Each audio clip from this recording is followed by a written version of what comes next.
This episode of Man of Prestige with you. Okay, I'm going to share 5 perfect questions and 5 worst questions to ask on the first date. So what do you think I should cover first, the worst or the perfect? I think I should cover the worst questions you can ask on a first date.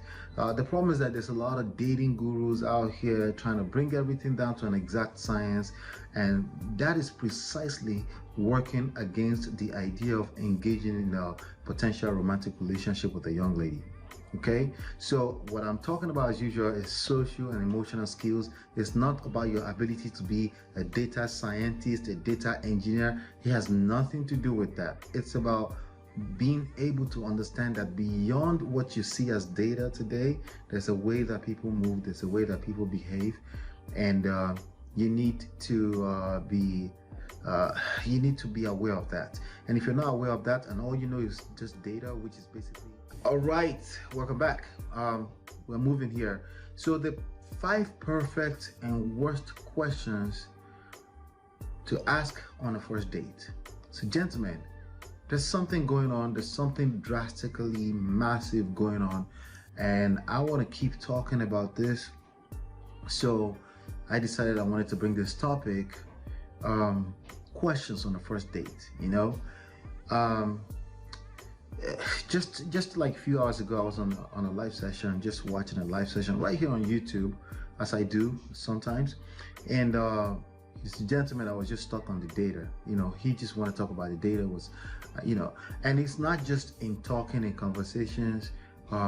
Unfortunately, this behaviors moves into when you go into a dating environment, when you're on the first date, right? The way you move tend to show up everywhere else, right? That's why some people, but I didn't do that on a date. Well, actually, your attitude, your outlook on life, the way you move tends to show up. Your behavior, the way you carry yourself tends to show up on the first date. And I want you to pay attention to that when I'm sharing this with you. Okay, I'm going to share 5 perfect questions and 5 worst questions to ask on the first date. So what do you think I should cover first, the worst or the perfect? I think I should cover the worst questions you can ask on a first date. The problem is that there's a lot of dating gurus out here trying to bring everything down to an exact science, and that is precisely working against the idea of engaging in a potential romantic relationship with a young lady.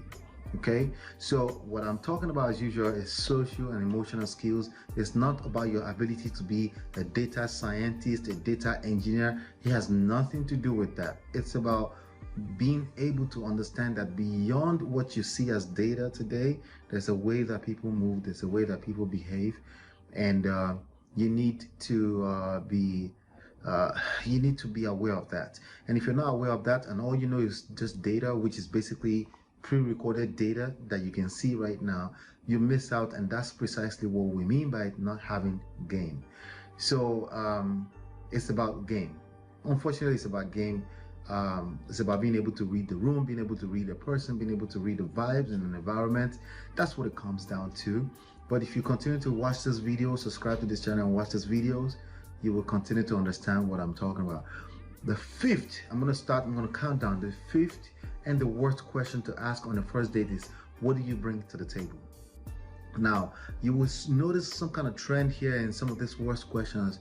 These questions tend to put somebody on a guard. Okay, you may say, yeah, but I should find out everything on the first date. It also tells me that you lack patience as a gentleman, and if you lack patience as a gentleman, there's no way you can call yourself a king. There's no way you're going to attract power in that conversation if you lack patience. If you can't wait until you can pick the fact that you need in the middle of the conversation, in between the words, if you can't wait, then you lack game. But I'm going to teach you game, okay? I'm going to teach you game from a very fundamental standpoint, and then you can build it out to whatever you want. So that will be number 5. What do you bring to the table? That puts a lady on the guard. Now she's in a space where she needs to prove herself. And that's an oxymoron. If you don't want a masculine lady, don't ask that question. When you ask that question, that puts her on the guard, that puts her in a position where she needs to secure herself, make herself feel safe. And how does she do that? She starts to come up with all these different things. If she's even trying to simp to you at all, right? She's trying to come up with all these different, she's overthinking as opposed to just having a good time, which is where you're going to find the best feminine energy that you're probably looking for. Okay. Number 4, you will notice in this trend here. Number 4, are you a wife? You ask a lady this question, that puts her on the guard. There are other ways for you to find out this information without asking these direct questions. All right. The other one here, number 3, what's your credit score? For the same reason, come on. Don't ask a lady what her credit score is. I know you want to make sure you don't get into debt. You want to make sure of all these different things before you go into marriage. Don't ask her any questions that will put her on the guard, especially on the first days. Like I said, this information, right, will come out eventually if you just learn how to have a conversation, okay? And I'm going to teach you that by giving you the other set of questions here in a second, right? Number 2, what do you think about marriage? For the same reason, right? Thinking about marriage, she may just be looking to hang out. Or you may say, hang out, I'm dating with an intention. I should know everything, what the intention. No, you shouldn't. You should relax, okay? Because again, a king will relax. They're patient. How? Why? Because that's how they collect all the most authentic data that they need to win the wars, that they need to control the dynamics, that they need to continue to attract the power in the dynamics of that relationship and that conversation. When you start to be on this guard and you're trying to find out all this information prematurely, you will basically self-sabotage yourself when it comes to the dating sense. Relax. That's what it means to have, that's a big component of having game. Relax. You care.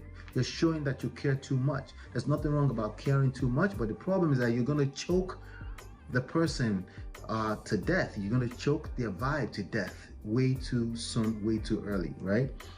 And the last but not least, worst questions to ask on the first date here is, why are you single?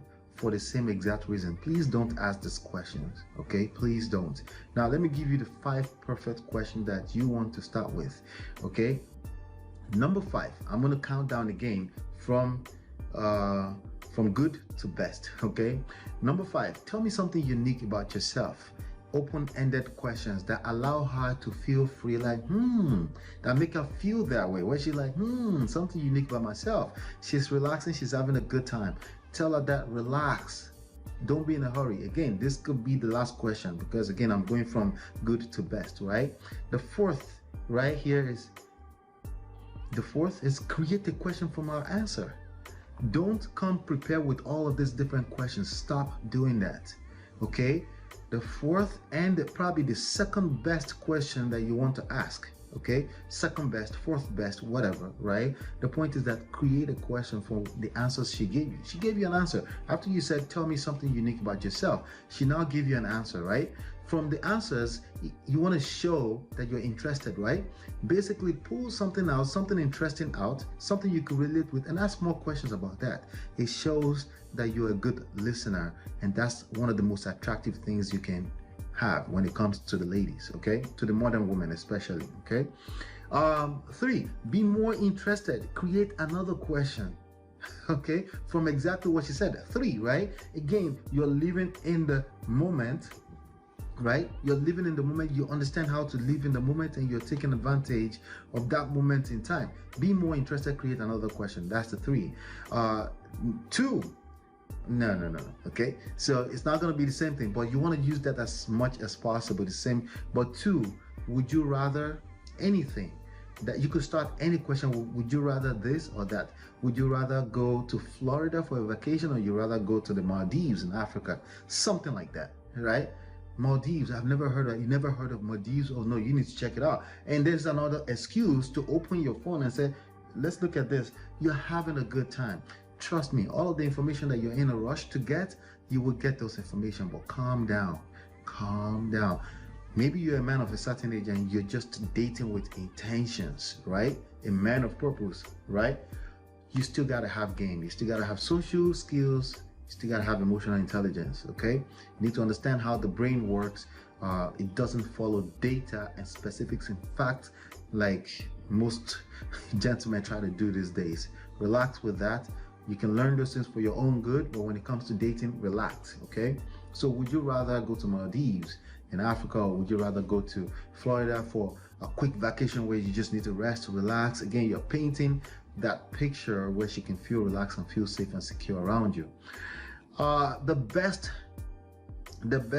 right question you probably want to ask here, instead of you putting yourself on this pedestal where you're trying to be a comedian, don't try to be a comedian. Don't do that. Okay, if you're not one, if you're naturally funny, that's perfectly fine, but it's not a required thing. What you can do is you can create that vibe by simply saying, tell me your favorite joke. You just create the vibe of a fun environment by simply telling her, tell me your favorite joke. If you follow this, you will get all the information you need, but in a more authentic and genuine way where she doesn't have to be on a guard and tell you something or lie to you anyway. If you ask all those direct questions, the worst questions I told you earlier, she's gonna lie to you anyway. How about that?